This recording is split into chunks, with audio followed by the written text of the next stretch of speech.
Good morning and welcome to sunny Los Angeles, California. We are here for Teradata Possible, steaming into our second interview of a power-packed day of coverage. My name is Savannah Peterson, delighted to be here with Rob Strechay today. Rob, you're a Teradata OG. Yeah, I mean, again, I've been around the community since I was an end user back in the early 2000s, so not quite the 40 years it's been around, but I think one of the things that everybody has always come to love about Teradata is really the security of it. And I think there's probably no better person to talk security with than our next guest. I know, and without further ado, single-handedly the best energy I've encountered all day today. Billy, thank you so much for taking time to hang out with us this morning. Thanks for having me. I'm excited to be back on the show again and excited to get into the conversation about my favorite topic, security. And for all of you outside and at home or in and around listening, happy Cybersecurity Awareness Month. This is an awesome month for me, not just about ghosts and goblins and Halloween, but also to talk about my favorite topic. Yeah, I mean, I think there's a lot of people talking about it outside of this, but when you start, when Steve was on stage earlier, it was definitely one of the main messages, and Radhika also talked about it, about how security, she talked about malware worms and AI, which I didn't even think about a worm infiltrating my AI and taking all of my prompt history and stuff like that. Definitely got me thinking about it to set me up perfectly with this. But you have something to hide in your prompt history? I don't know. I don't. But it made me think that maybe why would somebody want my prompt? I wonder why somebody would want my prompt. But then they would get all the data. But again, and we have our own LLM, and we have our own little TheCUBE AI that we use as well. But really, I think when you look at it, security is such a big theme around AI and around the cloud and around networks and things like that. How do you see this from a data protection and data privacy perspective really come into play? Yeah, it's an amazing question, but before we get started, I brought a little props this time, and I want to talk the basic end using of the concept of what a network is. And then I think it helps really talk about the privacy and data protection aspects. So right here on the table. We love a good prop, Billy. Let's go. I did. I brought these things. These are not handcuffs, audience. These are horseshoe ring puzzles. The horses won't miss them. It's okay. So the idea here is, over here on this side, we'll call this the network or your endpoint, maybe a cell phone. This side is what you're talking to. Hopefully you don't have Verizon, maybe, I don't know, T-Mobile. But if you have something else, that's okay too. Top chain data going in, bottom chain data going out. And the little ball here in the center, this ring, this is security. That's it. So if it's done right, everything moves back and forth. But typically that's not what happens. In our business, the data goes here, the security pops out. We'll put that right there for now. You still have a network, but my security just left. Again, happy Cybersecurity Awareness Month. We need to get the security back on, otherwise Rob's going to lose his AI prompts. We put it back on, and there we go. That's a network. So it's incredible. And then what we have here, we'll talk about a little later. It's a little bit more advanced than the horses losing their shoes. When we think about things like AI, what's really cool, especially here in Teradata, is we've thoughtfully processed what we need to do for the future. Teradata, 45 years old plus, we've been on-prem the entire time. So really what happens is that exchange between security, we build a product, we rely on our customers to implement that product and also manage the security. Haha, no more. Today we have it, and now we have these cloud products, two amazing products customers can choose from. And inside of that, we've built things like threat models. That's all the behind the scenes risks. We think about it so you don't have to. And then what we do is take that information and we build things in with all kinds of application security testing. We start from the open source testing. We bring it in on a static environment. Once we're ready to go to production, we have runtime environment. And all that stuff is hidden behind the best encryption in the world to make sure that what happens at rest also happens in transit, so your stuff stays with you. That shift from on-prem to cloud first, was that customer-driven, was that security-driven, was that innovation-driven? Yeah, that was our CEO, Steve McMillan, driven. 4 years ago, he joined this company, and the first thing he said is, we're going to be a cloud-first company. And people got behind him, and they got goosebumps. I don't know if you can zoom in and see it, but I got goosebumps today with you guys. It's incredible. He stood up here and said, we're going to be cloud-first, and this company said, whoa, we have the power on-prem, but we're going to take this stuff into the stratosphere in the cloud. And what do you think everyone did? They looked up. Nobody knows where the cloud is. But all it is, folks, is taking physical infrastructure, things you can touch, to virtualized infrastructure. Maybe yours in Microsoft, and it's sunk in the middle of the ocean. I don't know, but it's there. And what we have around security encapsulated around that is we have purposeful investment across all the major categories. We don't worry about defensive layers. We don't worry about the posture. We follow the data at the scale you want, and we meet you wherever you are, and we have options for you. I love that. What are some of your favorite use cases of meeting these customers where they are? Well, first you have to understand the customer. That's a great question. Yeah. The idea of the customer, they could say, hey, we're halfway through the journey. We want a little bit more responsibility. So we might offer up our Vantage Cloud Enterprise solution, which is great. It's a great hybrid infrastructure deployment option. We still get the power of the cloud, but you get all the control.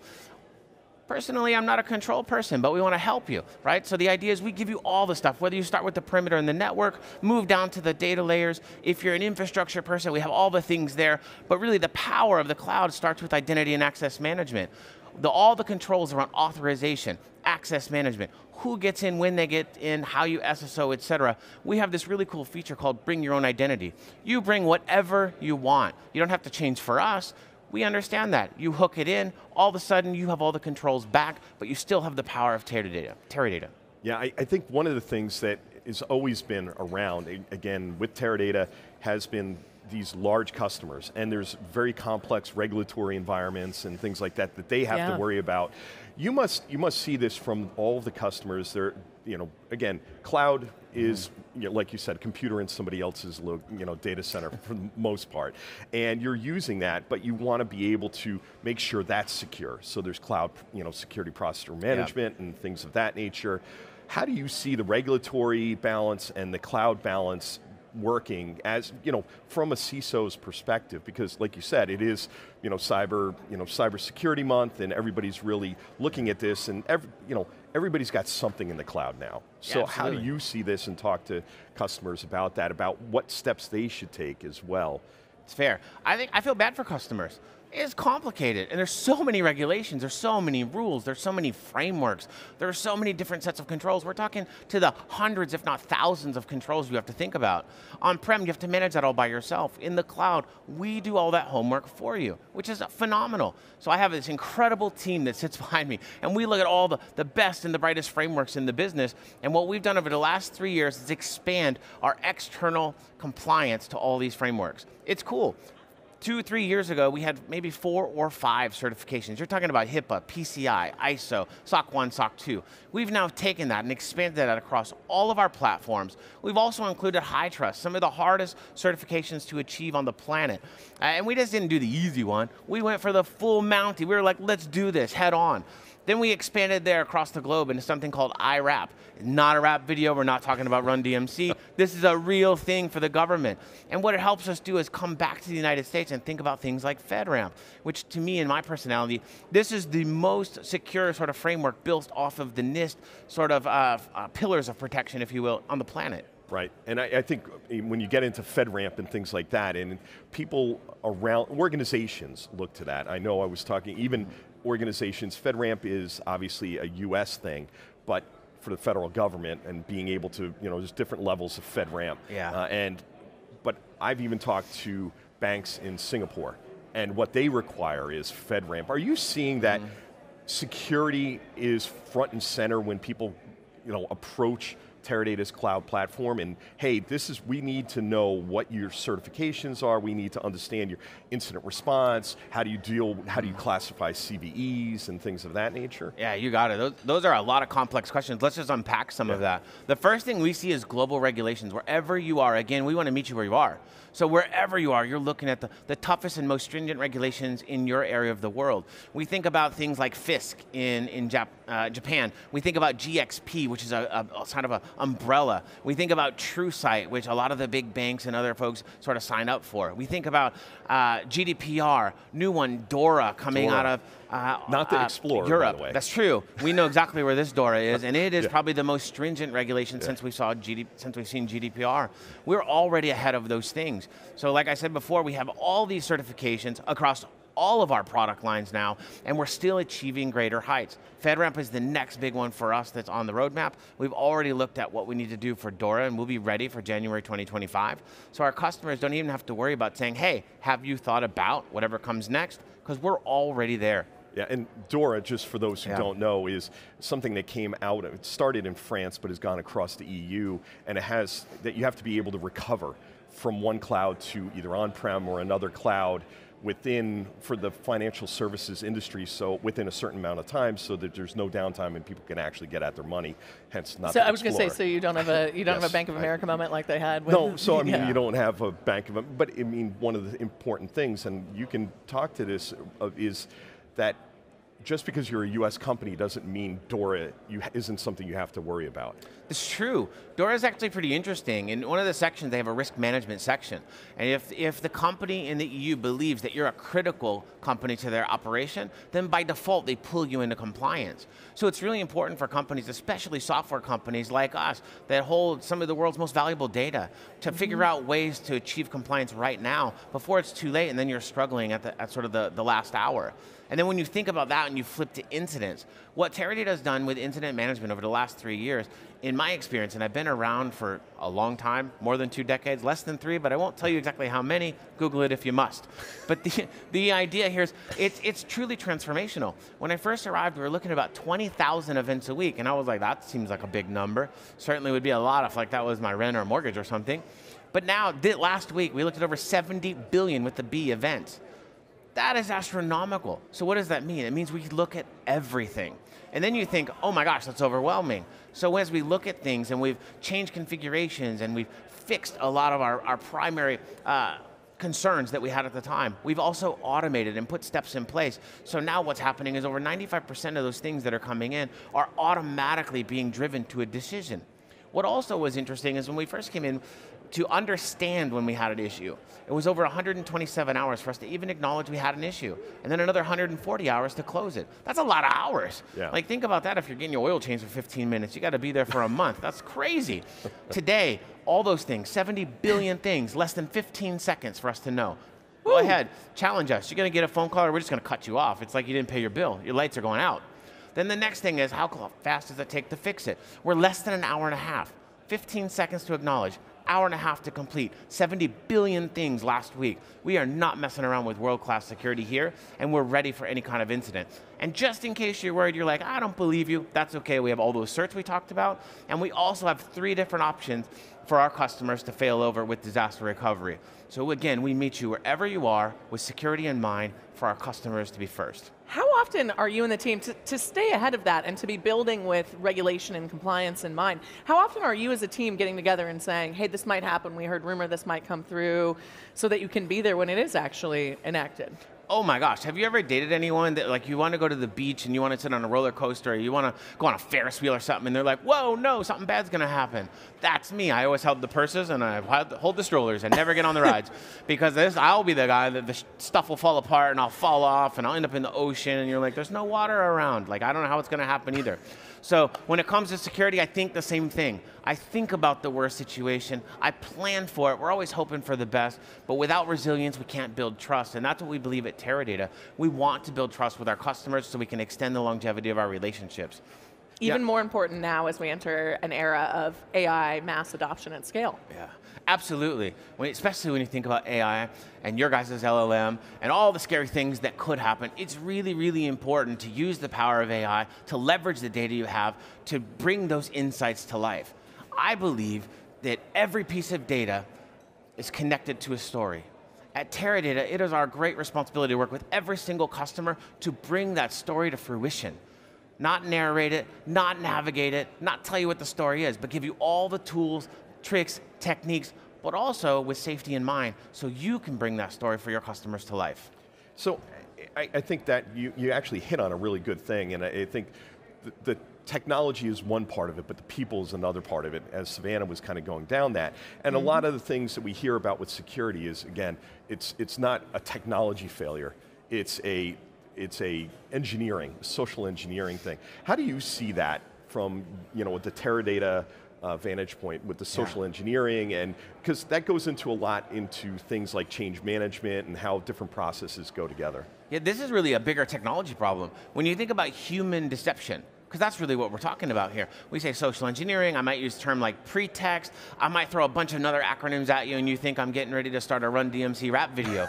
But really what happens... We're here for it if you want to start that right now. Let's go. Just got to get my Roger Rabbit, and I got to stretch first. Yeah. But it's good. When you think about it, that actually brings some other tools I brought to the table. If you look to my left, viewers right, you have this older lock. And the older lock really dates back to the Houdini area. If you guys don't know who that is, go look it up. It would take up a whole other segment of the show. But the idea is this is old school lock. You think about irons, chains, really, really difficult to open. If you look all the way on the other side of the table, you see a more modern lock, something you might have on this shed. So it's called a 40mm lock. It's a master lock. It's supposed to be secure. I promise you, if I had 10 more minutes, I would show you how not secure that is. And you'd start to be a little bit frightened. There's another lock called a 55mm lock, which I didn't show because I don't want to scare all the viewers at home. But the issue here is that's the most common lock in the United States. It's a Schlag door lock. So if you have one, you go to Home Depot, it's a 7-pin lock. And if you're someone like me, I can get through that faster than you can pull out your keys. So if you think about social engineering, the trick isn't social engineering. It's really done with how I can read and react and get you to respond. With 1 or 2 movements, I can do all kinds of things. And that brings the thing to the center of the table. It's called a flipper. If you don't know what it is, look it up, then be afraid and put it away. The idea is if it has a frequency, think about your phone, think about your credit cards, think about anything in life, your door locks in if you're in a hotel or in your office. This sucker can pick it up. If you just want to use it to change the remote on your TV, it can do that too. And a whole bunch of other things. The idea behind social engineering is to create urgency, get you to act so that the bad guys can then respond. And if you think you're one of those people who are like, I'm not going to click, and then go to your CIO and show them all the things you didn't click on, I promise you, the security team already knows. And at Teradata, what we've done is we've worked really hard to prevent all of that stuff. So we've created these sandboxes and containers. So if you do something by accident, you're in a container and it doesn't expose the whole network. We can isolate the endpoint or the chain on the desk. We can isolate that away from everybody else, and then we can get you back up and running before anything severe really happens. So that's just another way that we've kind of thought above and beyond to kind of foreshadow all these problems. The last thing that we've done is we've built a robust culture at Teradata. So we're always trying to, in a humorous sort of way, with a carrot, we're trying to trick, and we're trying to convince, and we're trying to get people to click and tell us all their cool passwords. What I really like is out-of-office messages. That's my favorite thing in the world, because the out-of-office message is the gateway into your soul. You tell me who to talk to, what the number is, how to get a hold of you, and how to get them to respond. What? You're talking about the best information I've ever seen in my life. So all I have to do is take that, package it, forward it to people you tell me. They're going to take some action. I'm in your network. Don't do it. So how do you let your colleagues know you're not going to be in the office? I have an out-of-office message. If you don't know, send me an email. You'll get my out-of-office message today. It talks about magic and possible and all the delightful things around LA, but what it doesn't tell you is who to talk to, what the phone number is, and how I'm going to respond. I love that. So now I have to ask, since you brought up the lock, what lock do you use to secure your home? Should we all be taking inspiration from you? I use biometric locks with security capabilities. So you cannot pick these locks because they have a weighted mechanism on the top. So just like a traditional lock with spindles and locks, and they have springs, has another weighted mechanism. So the actual tools that you would use to get through a lock don't work. Did your love of magic or your love of security come first? Magic, for sure. I've always been fascinated with the art of showing effects and using those effects to mirror them with the appropriate stories. I found that really complicated and technical topics can sort of be heard by non-technical audiences with simple effect display.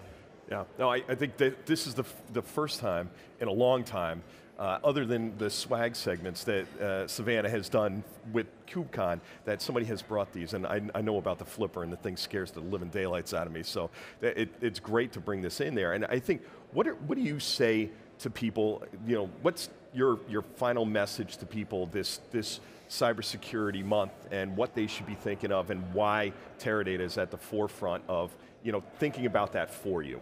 Yeah, I think 2 things. One is at home. Remember, everybody's working from home post-COVID. So that your work network, I know I said work, it's a 4-letter word, it freaks you out even at home right now watching. But work extends into your house. You have networks. That's called Wi-Fi. You're like, I just have a Wi-Fi. No, you have a network. It's incredible. Your network connects to your TV connects to Netflix. Netflix has your credit card. Your neighbors can get that from the street. You're crazy. Go change those passwords. It's incredible. And if you don't know there's an admin side, look on the box. It's crazy. Change that password too. Otherwise, your neighbors are watching your Netflix and charging Amazon stuff all, and you don't even realize it. The second thing is in the office. It's really important to get basic hygiene down. don't click. I know you're tempted. You want that free car wash, or you want this gift card, or the end of the year prize, or you want to close out things so that your CFO doesn't really give you a hard time. But I promise you, do a little more research. Get a URL checker, something very, very simple. Change your passwords. Here's another thing. The industry spends $12 to $14 billion with a B on human security. That's our security. Locks, keys, widgets, passcodes, whatever. But that's not what's connected to your network. It's devices. How many actors are on your network? 2 actors, humans and machines. Protect the machines. No, this is not Skynet. They're not coming for you. But the idea is you still have to rotate those passwords. And then from a bigger business, sort of the third thing, what Teradata actually does. We can deliver the perfect and safe solution for you. The challenge is you still have to connect MFA. You still have to connect your geographical filters to lock people out that shouldn't be there, to eliminate things like impossible travel. And then lastly, you must rotate your keys, people. That is just a very long password, but you must rotate them and not forget about the machines. Billy, this has been the most entertaining 20 minutes I think I may have ever had on this desk. I really appreciate the spirited description, the parallels between magic and security. I now need to go change the locks on my house, but that's a whole other story. I'm questioning Rob's prompt history, but either way, I think... Yes. We're changing everything. Yeah. We're deleting it all. That's fair. We have our homework cut out for us. You said you did your homework before seeing us today. We now have our homework before we see you again at next year's show. But seriously, thank you so much, Billy. This has been a true blast. Thanks for having me. This was awesome. And just remember, security is a feeling. If you're feeling some way and it's negative, get some new security. Yeah. Security, insecurity, wow, all the things we've covered today. I can tell the production team has enjoyed this as much as we have, because I've heard their occasional giggles in my IFB, which is great. Oh, thank you so much, Billy. And thank all of you for tuning in for this magical, awesome segment that we just had here at Teradata Possible. My name is Savannah Peterson from Los Angeles, California. You're watching theCUBE, the leading source for enterprise tech news.